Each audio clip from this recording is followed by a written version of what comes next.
আজকে খালেদা জিয়া কারাগারে কেন? বিদেশ থেকে টাকা এসেছে এতিমের জন্য। সেই এতিমের টাকা এতিমের হাতে আর যায় নাই, সব নিজেরা পকেটস্থ করেছে। তার জন্য 2007 সালে কেয়ারটেকার সময় মামলা হয়েছে, আর সেই মামলায় 10 বছরের সাজা। জিয়া অরফানেজের টাকা, জিয়া ট্রাস্টের টাকা চুরি করেছে বলে সে সাজাপ্রাপ্ত আসামি। আর তার ছেলে একটা তো মারা গেছে, যে অর্থ পাচার করেছিল সিঙ্গাপুর থেকে, সেই অর্থ কিছু আমরা উদ্ধার করে আনতে পেরেছিলাম।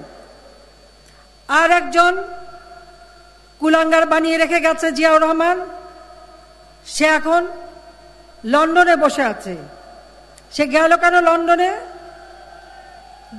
2007 সালে তখন কেয়ারটেকার গভর্নমেন্টের কাছে আর কোনোদিন রাজনীতি করবে না বলে মুচলেখা দিয়ে দেশ থেকে চলে গিয়েছিল, দেশ থেকে পালিয়েছিল।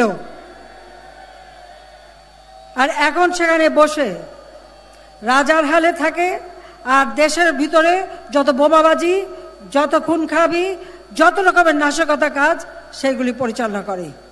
অত্যন্ত নির্ভরযোগ্য একটি সূত্র থেকে আমাকে জানানো হয়েছে যে বেগম খালেদা জিয়া আর নেই।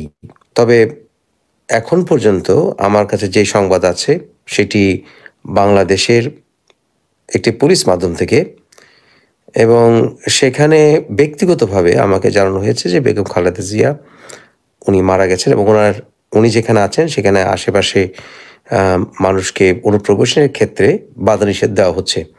তবে খালেদা জিয়া যদি মারা যেও থাকেন, এবং এটা যদি সত্য হয়ে থাকে, তথাপি সরকার এই ব্যাপারটি তাৎক্ষণিকভাবে ফলো আপ করে প্রকাশ পেতে দেবে না। এটা মূলত ন্যাশনাল সিকিউরিটি ইন্টারেস্টের কারণে, এটাও সত্য।